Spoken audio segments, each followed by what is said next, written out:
কেরামান কাতিবিন তো আছে দুইটা, দুই কান দেনা নাই দেখেন। হুম, দুই কান্দে দুই মোহরি লিখতে আছে ডায়েরি। হুম, কি দেখেন,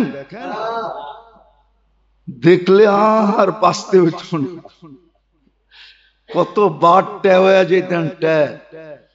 তো আমি তো মাঝে মাঝে ভাবি যে আল্লাহ লোকে তো আছে, একটা চটকনা লাগাইলি তো পারে, কিন্তু আপনি তো চটকনা পর্যন্ত লাগাইতে দেন না, নাইলে টক শোতে বসে আপনার বিরুদ্ধে বলে কি করে। ওরে মেধা দিলেন আপনি, শিক্ষা দিলেন আপনি, দীক্ষা দিলেন আপনি, জীবনে উন্নতি দিলেন আপনি, এত বড় উপদেষ্টা বানাইলেন আপনি, ও টকশোতে বসে আপনার বিরুদ্ধে বলে কি করে।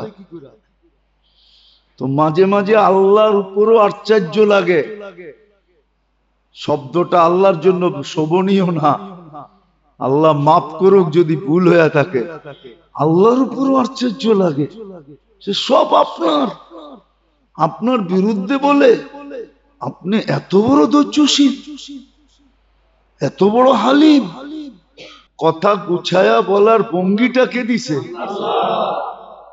সব তোমার নিয়ে তোমার বিরুদ্ধে, আর তুমি এত বড় পাওয়ারফুল, কিচ্ছু বলো না। নাহলে ও টকশোতে বই আল্লাহর বিরুদ্ধে বলে কি করা, রসুলের বিরুদ্ধে বলে কি করা, ইসলামের বিরুদ্ধে বলে কি করা, কোরআন হাদিসের বিরুদ্ধে বলে কি করা। দেখবেন দানা দান বলতেছে টকশোতে বৈশা, অথচ ফেরেশতা কিন্তু ওর লোকেই আছে, একটা চটকনা দিলেই পারে। ফেরেশতা দূরে না, হ্যাঁ, আপনি এখন বৈশা আছেন, আপনার লোকে 10 জন বডিগার্ড আছে, আপনি দেখতেছেন না। বলবেন 10 জন বয়া থাকলে জায়গা কই, ওটা আপনার চিন্তা করতে হইব না, জায়গা কই। এত কিছু বুঝার মতো ব্রেন আপনাকে আল্লাহ দেয় নাই, খোলে নাই, আছে কিন্তু খোলে নাই।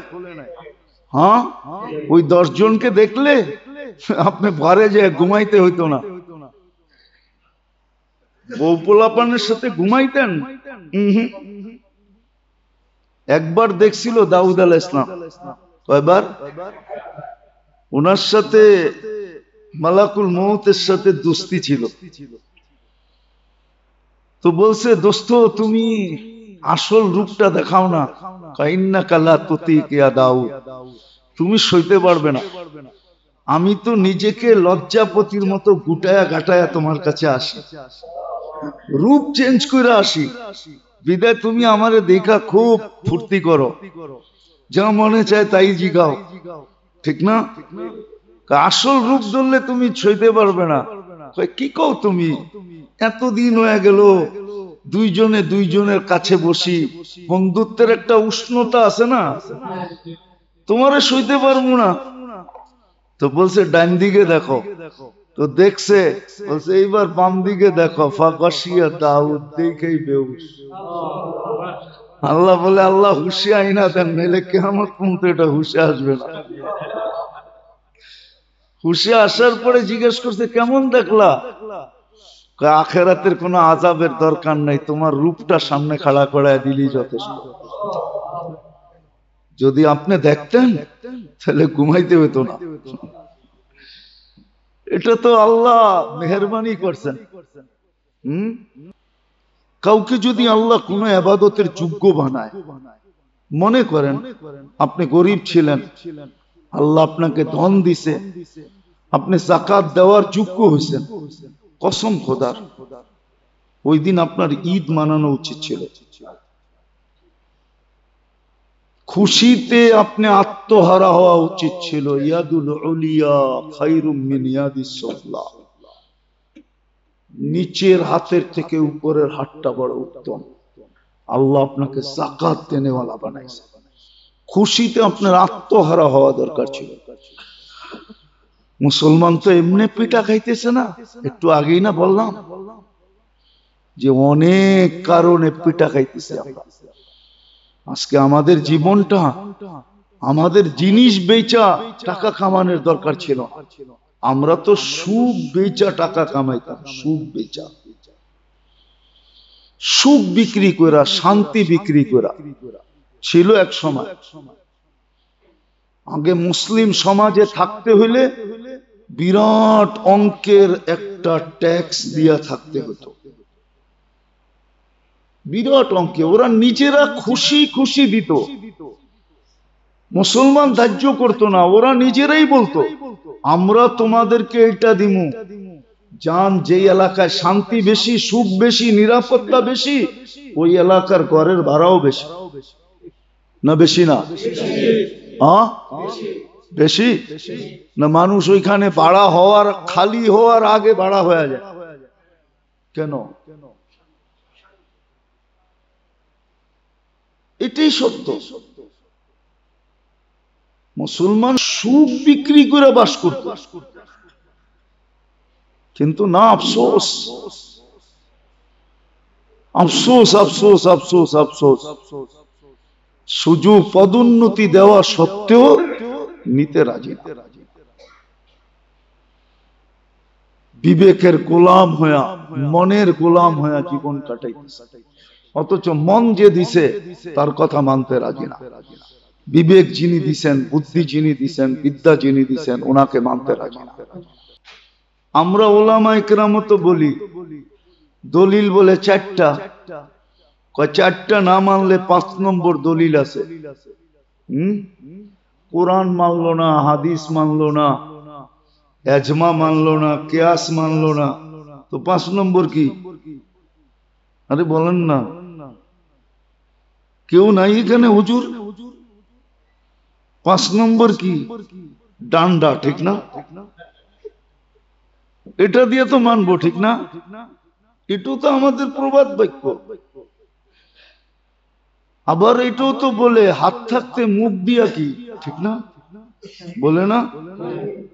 এতভাবে বুঝানোর পরেও যদি আপনি না মানলেন, তো আপনাকে না পিটায়া করবোটা কি?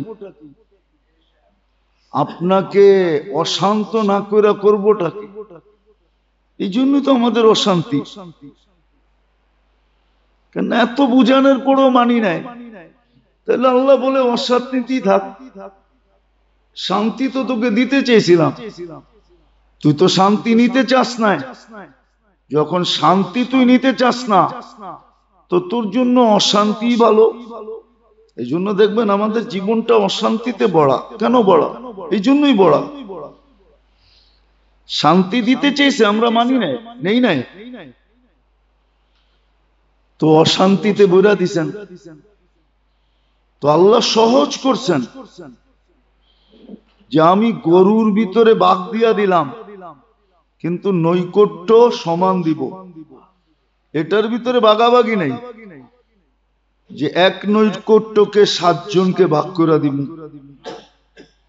যেমন আমরা নামাজ পড়ি কয় ওয়াক্ত, সওয়াব পাই কয় ওয়াক্ত? নামাজ ছিলই 50 ওয়াক্ত, 5 পড়ি 50 পূর্ণ হয়। 5 পড়ি, তারপরও তো 5 পড়তে চায় না। তো আপনি নিজেকে নিজে প্রশ্ন করেন না, আপনিই তো বলেন হাত থাকতে মুখে কি। তো আপনি যখন আল্লাহটা মানলেন না, তো আপনাকে সুখ দেয় কি কইরা, শান্তি দেয় কি কইরা? কোন যুক্তিতে সুখ চান আপনি? এখন বিকল্প বানায় নিছে, টাকা হইলে বুঝি সুখ হবে। যার যত টাকা হইছে সে তত অসুখে আছে। আপনি সার্ভে করেন, ভাবে পদ হইলে বুঝি সুখ হবে। যে যত বড় পদ হইছে সে তত বড় বেইজ্জত হইছে। যদিও সে বেইজ্জতি মনে করে না। যেমন আমাদের দেশের কালচার হইল, মিডিয়ায় কথা চলে যাবে, কিন্তু বুঝানোর জন্য বলতেছি, জেল না খাটলে নেতা হওয়া যায় না। জেল না খাটলে বলে না, মনে হয় সবাই বোঝেন না। জেল না খাটলে নেতা হওয়া যায় না, বেইজ্জত না হইলে পপুলার হওয়া যায় না। পপুলার হওয়া যায় না। প্রসিদ্ধ হওয়া যায় না। তো এটা হলো উল্টা প্রবাদ বাক্য, এটা কোনো যুক্তিসঙ্গত প্রবাদ বাক্য না। তো যেটা আমি বুঝাইতেছিলাম এটা আমার আলোচ্য বিষয় না, বুঝানোর জন্য বললাম যে সত্য এটাই। আপনি মার খাবেন না কেন? আপনি বেইজ্জত হবেন না কেন? সব ভোগ করে আল্লাহ। কি মাঝে মাঝে দেখলে আশ্চর্য লাগে আমার, আল্লাহর উপরও মাঝে মাঝে যে আল্লাহ তুমি এত বড় ধৈর্যশীল, এত সাবের, বাকশক্তি তোমার, টকশোতে বসে তোমার বিরুদ্ধে বলতেছে। তুমি হুকুম করলেই তো আওয়াজটা বন্ধ হয়ে যায়, ঠিক না? তুমি যদি বলো যে দুনিয়া দেখবে, তুই টকশোকের মধ্যে করি রয়ে গেছ, একটা শব্দ উচ্চারণ করতে পারোস না। আল্লাহ ইচ্ছা করলে পারতেন, কিন্তু আল্লাহ দেখা যায় আরো গলার জোর বাইরা যায়, গলার জোর বাড়ায় দেয় টকশোতে। আল্লাহর বিরুদ্ধে বলতেছে, কোরআন হাদিসের বিরুদ্ধে বলতেছে, ইসলামের অপব্যাখ্যা করতেছে বৈশা বৈশা। তখন দেখা দেখা আল্লাহর উপরও যে আল্লাহ তুমি এত বড় ধৈর্যশীল, এত বড় হালিম, আর এত বড় সাবের, এখনো তো অক্সিজেনটা টানতেছে তোমার। বাকশক্তিটা তোমার, কার? আল্লাহ না? হ্যাঁ। তো যেটা বুঝাইতেছিলাম, আমাদের পদোন্নতির জন্য দুনিয়ায় যেরকম রীতিনীতি থাকে, আল্লাহ এরকম রীতিনীতি দিছেন মাঝে মাঝে, বৎসরে অনেকগুলা দিছেন। দুনিয়ায় তো প্রতি বৎসর কারো পদোন্নতি হয় না, কারো হয় না, কিন্তু আমাদেররা শতবার ইচ্ছা করলে পদোন্নতি নিতে পারি। এই জন্য কোন মনীষী লেখছেন আর কি, যে হামা সব সবে কদর আগর কদর দানি, হামা সব, যদিও ফার্সি মনীষী লেখছেন, ভাষাটা ফার্সিতে, ইরানের ভাষায় লেখছেন, হামা সব সবে কদর আগর কদর দান, প্রত্যেকটা রাত্র সবে কদর যদি তুমি মূল্যায়ন করো, প্রত্যেকটা সব রাত্র সবে কদরের মত, প্রত্যেকটা মুহূর্ত কদরের মত। আজকে সত্য তো এইখানে, সত্য এইখানে, মানুষ মানতে চায় না, ঘুরা যায়। গত পরশুদিন মনে আছে আমার, আমি রাজবাড়িতে ছিলাম, তো এক প্রফেসরকে আমি জিজ্ঞেস করতেছিলাম, আপনি তো প্রফেসর, বলেন বিবেকটা যে দিল, বিবেকটা যে দিল, বিবেকটা দিছে কেন? কে দিছে? এখন বিবেককে প্রশ্ন করে চলা ভালো না বিবেকটা যে দিছে তাকে প্রশ্ন করে চলা ভালো? তো সে কয় বিবেক তো দিয়েই দিছে, বিবেকরই প্রশ্ন করবো। এই জন্যই তো আপনাকে লোকে পড়ে না। আপনি কইতেছেন বিবেক যে দিছে তাকে জিজ্ঞাসা করব না, তা আমি বললাম বলেন, আপনি সামনে বসা আছেন, ছাত্র যদি গাইড পড়ে আর আপনাকে জিজ্ঞাসা না করে তা আপনি কি করবেন? না, এটা মানা যায় নাকি? আমি তো সামনেই বসা, যা দরকার আমাকে প্রশ্ন করবে। আমি কি যখন এটা মানেন না, তাহলে ওইটা কি করে মানলেন? আপনি বিবেককে প্রশ্ন করে চলতেছেন, আপনি বিবেক যে দিছে তাকে প্রশ্ন করবেন না যে আমার বিবেকের প্রশ্নটা, উত্তরটা ঠিক আছে কি নাই, বিবেক আমাকে যা বলতেছে এটা ঠিক আছে কি নাই, এটা আপনি বলবেন না? এটা কি যুক্তিতে আসে না? একটু আগেই তো আপনি যুক্তি দিলেন যে আমি বসা, গাইড দেখবে কেন, আমাকে জিজ্ঞেস করবে। ছেলে তো বলতেও পারে স্যার বাদ দেন, গাইড পাইছি, আপনার দিয়ে কি করবো? আপনি তো ওরে পিটাইতে পিটাইতে কলেজ থেকে বের করে দিবেন, বলবে এত বড় বেয়াদব। তো সমস্যা তো এইখানে, আল্লাহকে জিজ্ঞেস করতে চায় না, আল্লাহকে জিজ্ঞেস করতে চায় না। তো যেটা বুঝাইতেছিলাম যে আল্লাহ আমাদের পদোন্নতির জন্য ব্যবস্থা করছে, বৎসরে 100টা 1000টা, প্রতিদিন প্রতিদিন।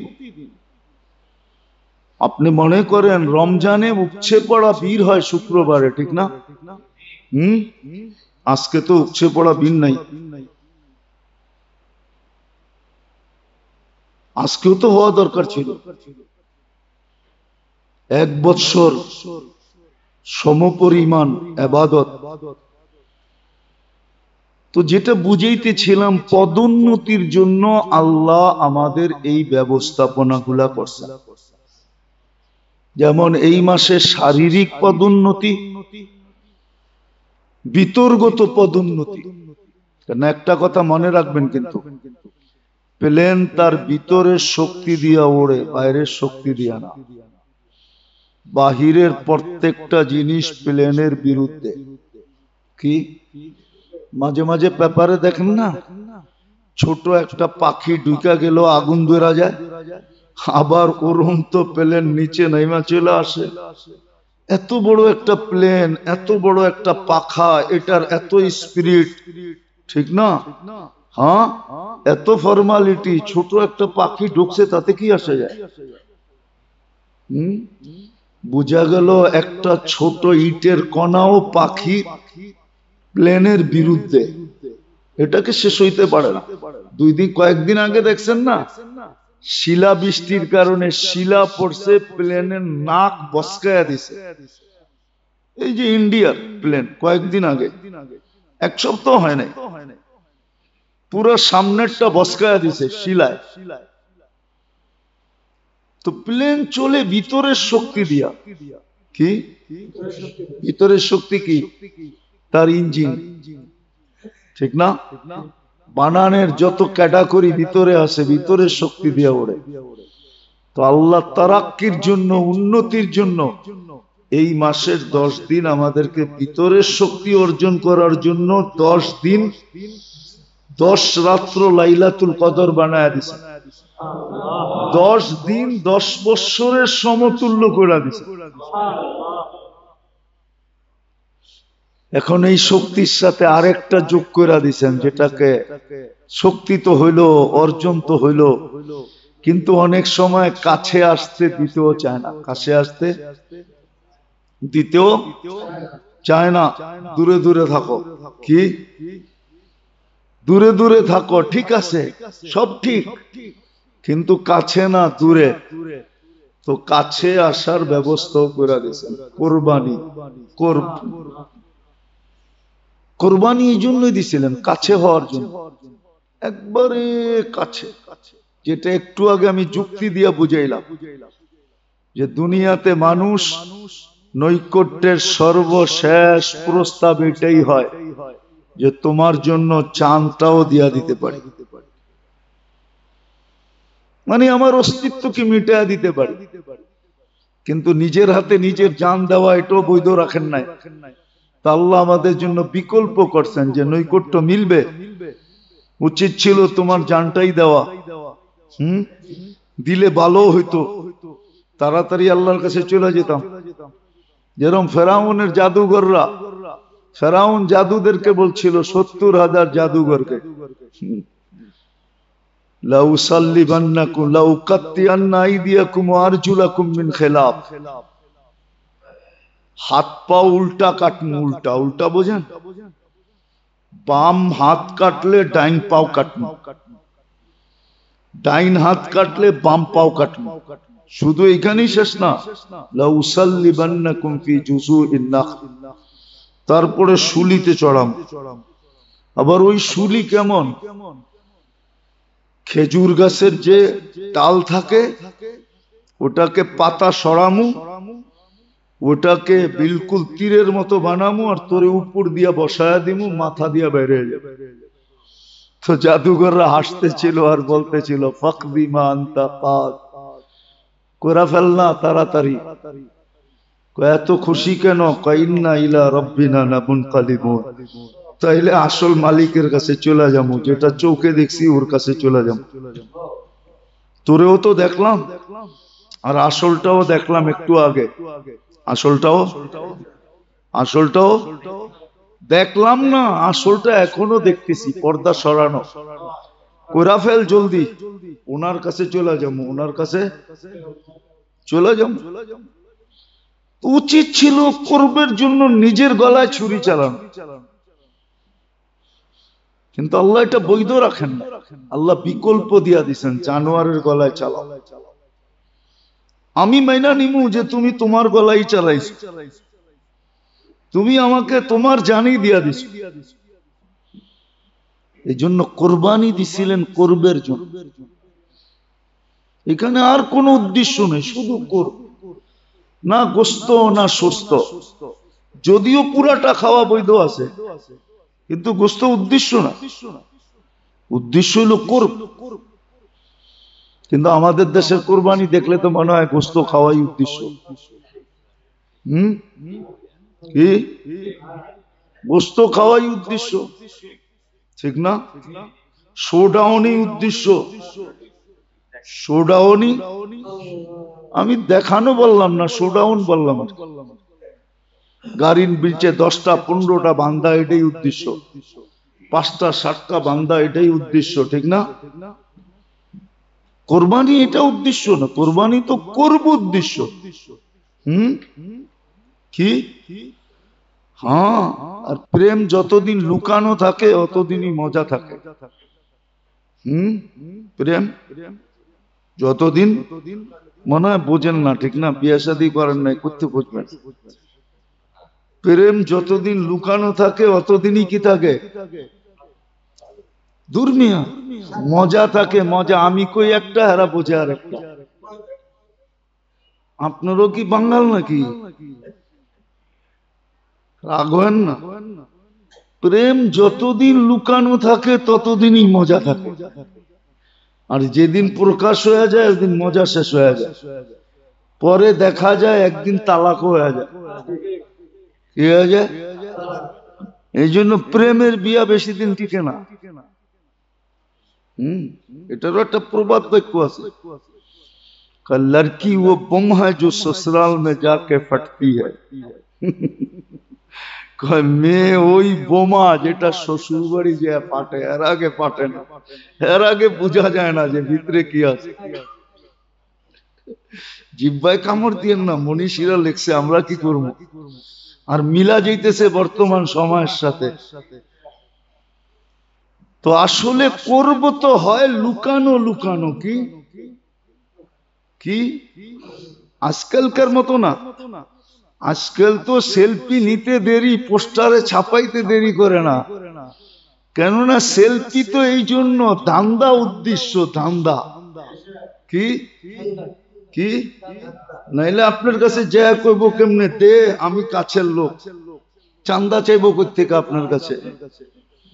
আপনি তো মানবেন না। ছবি দেখাইলে তো আপনি মানবেন যে না, মনে হয় কাছের লোক, চান্দা না দিলে খবর আছে আমার, ঠিক না? আর করব যেটা আসল করব, ওটা কোনোদিন খোলে না, ওটা লুকানোই মজা। তো আমাদের দেশের কোরবানি তো করব না, বেশিরভাগ কোরবানি বাবে চক্করে এটাই বোঝায়, কোরবানি করব না। কোরবানিতে করব উদ্দেশ্য না, উদ্দেশ্য হলো শোডাউন। কি নাইলে গোস্ত খাওয়া উদ্দেশ্য। আরেকটা বললে তোর আগেই হয়ে যাবে, কেননা বয়ারিসি পুরান ডাকায়। কি আবার চাকরিও যেতে পারে। যাক, এটার তো ভয় নাই, চাকরি গেলে গো ভয় নাই, আরেকটা আল্লাহ দিয়ে দিবে। আরো ভালো হইব, 4 জুমা 4 জায়গায় পড়াম। কোরবানি মনে হয় এই জন্যই যে জামাই বাড়ি রান দেওয়ার জন্য। ডাকায় গো, আমিও তো নয়া বাজার বিয়ে করছি, আমার শ্বশুর বাড়িও শমশাবাদ। আমি জামাই মানুষ তো কইতে পারি, কিছু অসুবিধা নেই। আমার শ্বশুর বাড়িও তো শমশাবাদ, পড়ে গেছে ঠাটারি বাজার, পড়ে গেছে খিলগাঁও। এই জন্য আমি একটু বলতে পারি, আপনারা আবার রাগ হবেন না। কোরবানি মনে হয় এই জন্যই যে জামাই বাড়ি রান দেওয়ার জন্য, শ্বশুর বাড়ি রান দেওয়ার জন্য। কোরবানি করবের জন্য না, রাগ হয় না, কোরবানি করবের জন্য। ওইখান থেকে কোরবানি আসে, করব আল্লাহর নৈকট্য লাভ করার জন্য। এটা সুযোগ দিছেন, পদোন্নতির সুযোগ, যে তুমি শেষ স্তরে যে পৌঁছতে পারো আমার কাছে হওয়ার জন্য। এর চেয়ে কাছে কিছু নাই, গোস্ত উদ্দেশ্য না। এই জন্যই তো কোরআন বলছে লা ইয়ানালুল্লাহ লুহুমুহা ওয়ালা দিমাউহা ওয়ালাকিন ইয়ানালুত তাকওয়া মিনকুম। আল্লাহ বলতেছে আমি তাকওয়া চাইতেছি, করব চাইতেছি, তুমি আমার কাছে হও। এই জন্য আবার এটাও বলছে যে নাদুস নুদুস দিও। এক জিনিসে দুই জিনিস, এক তো করব দিবে, শুধু করব দিল আর কিছু দিল না, বলছে না, যদি তুমি ঠিকই করবের জন্য দিয়া থাকো, তাহলে এই জানোয়ারকে আমরা 70 গুণ ওয়েট বাড়ায়া মিজানের পাল্লায় উঠাম। আর এইখান থেকেই কিন্তু ফার্মালারা, এগ্রোওয়ালারা এইখান থেকেই গরু পুরাটা পাল্লায় উঠায়া বেচে। মানে পায়খানা গোস্ত যেই দামে, পায়খানা ওই দামে, ঠিক না? ওরা কিন্তু এইখান থেকে আনছে, নাইলে ওদের এই বুদ্ধি হইতো না। এই হাদিস থেকে আনছে, কিয়ামতের দিন পুরা গরুটা আল্লাহ শুধু গোস্ত উঠাবে না, পুরা গরু, তাও 70 গুণ ওয়েট বানায়া উঠাবে, 70 গুণ ওয়েট বাড়ায়। এটা এক রিওয়ায়াত, আর এক রিওয়ায়াতে আছে 700 গুণ ওয়েট বাড়ায়। এই জন্য বলছে নাদুস নুদুস দিও, করবেন নিয়তে দিও, গোস্তের নিয়তে না। করব উচিত ছিল জান দেওয়া, কিন্তু বিকল্প দিয়া দিছে। বিকল্প কেউ যেন কিয়ামতের দিন, কিয়ামত পর্যন্ত প্রশ্ন না উঠাইতে পারে যে আপনি নিজেই আত্মহত্যা, জানের হত্যা নিষেধ করলেন, আত্মহত্যা নিষেধ করলেন, আপনি কিভাবে বাবার হাতে ছেলেকে জবাই করাইলেন। এই প্রশ্ন যেন কেউ না করতে পারে, তো বিকল্প দিয়ে দিছে জানোয়ার। আর কোরআনে এটা বলেও দিছে। আর এটা চলে আসতেছে ইব্রাহিম আলাইহিস সালাতু ওয়াস সালামের জামানার থেকে। উনি করবের জন্যই কোরবানি করছিলেন। কিসের জন্য? করবের জন্য, যে আল্লাহ আপনার একবারে কাছে হইতে চাই।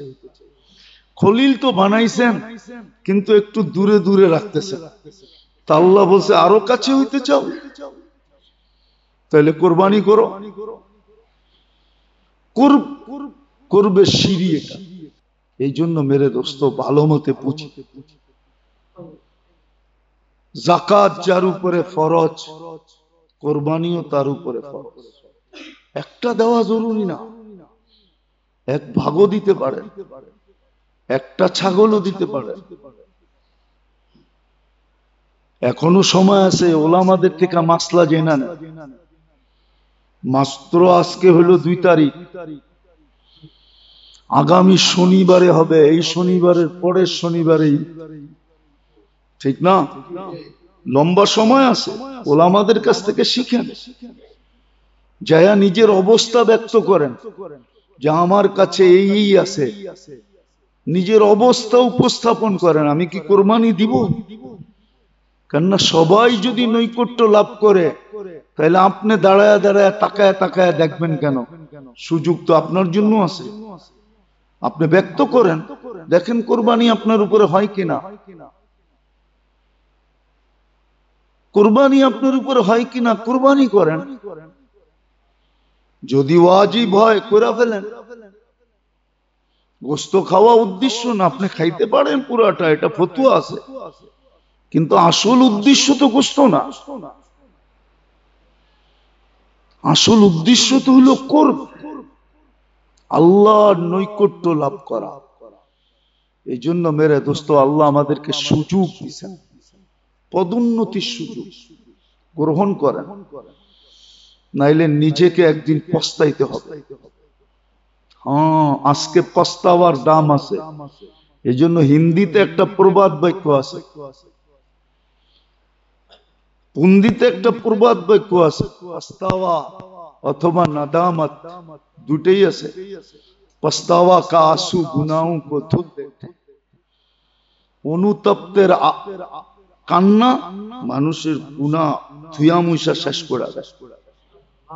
কিন্তু আখিরাতেও মানুষ পস্তাবে, কিন্তু ওই পস্তানো কোনো কাজে দিবে না। ওইখানে যাওয়ার পরে আর কোনো দাম নাই, ওইখানে যাওয়ার পরে আর কোনো দাম নাই। এক দেশের কারেন্সি আর এক দেশে যেরকম চলে না,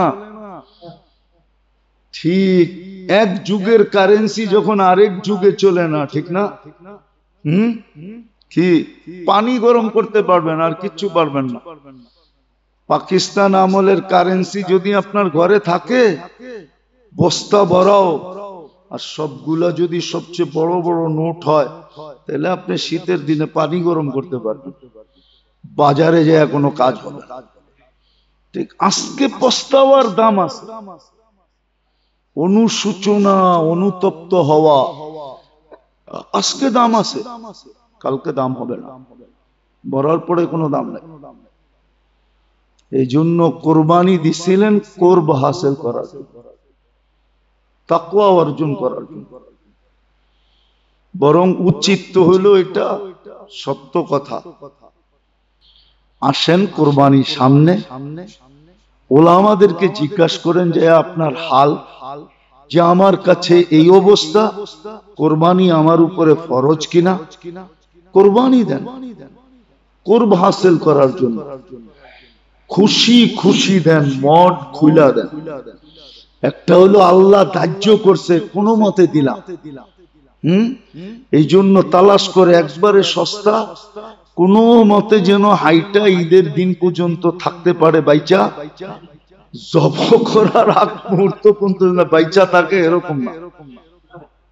আল্লাহ দিলের হাল জানে, এই জন্যই উর্দুতে বলে জেসি করনি এসি পারনি, না মানো তো करके देख, जन्नत भी है दोजख भी है, ना मानो तो मर के देख। আপনি যেরকম করবেন আল্লাহ এরকমই করবে, আপনি যেরকম করবেন এরকম আল্লাহও করবে। আপনি ভাবছেন আপনি চালাক বেশি, ফতোয়া দিয়া দিবে কেউ যে আপনার উপর থেকে দায়িত্ব শেষ হইতে পারে, কিন্তু করব হবে না। করব অন্য জিনিস, করব তো হলো খুশি খুশি উজাড় করে দেওয়া, খুশি খুশি দেওয়া, খুশি খুশি দেওয়া। বরং উচিত ছিল ধনীদের এলাকা ভিত্তিক গরিবদেরকে ভাগ করে নেওয়া।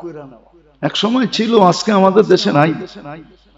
এক সময় ছিল, আমরা ছোটবেলা দেখছি, লম্বা হয়ে যাইতেছে, আমরা ছোটবেলা দেখছি পুরা গ্রামের গরু এক জায়গায় জব হইত, এক জায়গায়। আবার জব হয়ে প্রত্যেক গরু 7 জনে কোরবানি দিত, কিন্তু প্রথমেই 7টা ভাগ হয়ে যেত, এক ভাগ আলাদা হয়ে যেত। পরে 6 ভাগকে আবার 7 ভাগ করে 7 জনে নিতেন। এই সপ্তম ভাগটা সব গরুর থেকে এক জায়গায় জমা হইত, এটাকে ওজন করা হইতো। গ্রামের বাড়ি হিসাবে, গরিবদের বাড়ি হিসাবে, যারা দিছে এদেরকে না, এদের বাকি, যারা দেয় নাই সমভাবে ভাগ কইরা সবার বাড়িতে পৌঁছে দাও। আমি ছোটবেলা দেখছি, আপনারা দেখছেন কিনা জানি না, আপনারা দেখছেন কিনা জানি না, এটা ছিল নিয়ম আগে। গরিবদের বাড়িতে আগে যেত, গরিবদের বাড়িতে এটা ছিল নিয়ম। তখন বরকত ছিল, খায়েরও ছিল, হ্যাঁ মহব্বতও ছিল। এক গ্রামে 10টা গরু আসলে পুরা গ্রামের বাচ্চারা মনে করতো এটি আমাগো গরু, সবাই মনে করতো এটা আমাদের। এক মায়া মমতা যে ছিল, ফিরিস্ত ছিল না। কেউ লেখছে আর কি, জানি না কথাটা সত্য লেখছে না মিথ্যা লেখছে। একদিন আমি পড়তে পড়তে পাইছিলাম যে যেদিন থেকে ফিরিজ আসছে ওদিন থেকে মুসলমান বখিল হয়ে গেছে। কেননা খাওয়ার পরে যেটা বাঁচে ওইটাই ফ্রিজে ঢুকায়, আর আগে ফ্রিজ ছিল না, খাওয়ার পরে যেটা বাঁচত ওটা প্রতিবেশীর ঘরে যেত, পাশের বাড়িতে যেত, এমনকি বাচ্চাদেরকে ঘুমের থেকে উঠাইতো, ওঠ তোর চাচায় ডাকছে, ওই ঘুমের ছেলেদেরকে উঠায়া প্রতিবেশী খাওয়াইতো। আর যেদিন থেকে ফ্রিজ আসছে ওই দিন থেকে মুসলমান কি হয়ে গেছে, কি হয়ে গেছে। এই জন্য প্রতিবেশী সারাদিন তাকে থাকে যে সুযোগ কখন পামু, ওর উপরে কোপটা কখন মারমু। ভালোবাসা সব ছিন্ন হয়ে গেছে। আল্লাহ আমাদেরকে পূজার তৌফিক দান করে। ওমা আলাইনা ইল্লাল বালাগ।